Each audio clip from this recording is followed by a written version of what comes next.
बाळा, आमचीच आठवण काढत होतास ना, त्यामुळेच तर आम्ही प्रकट झालो. अरे मायबाप मानतोस ना आम्हाला.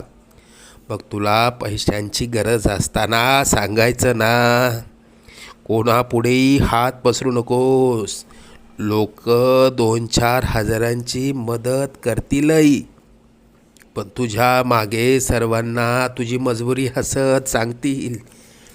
आता तुला कोणापुढे हात पसरण्याची वेळच येणार नाही.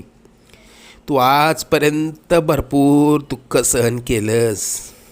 लवकरच तुझ्या रडक्या भाग्यात सुखाचे दिवस येतील.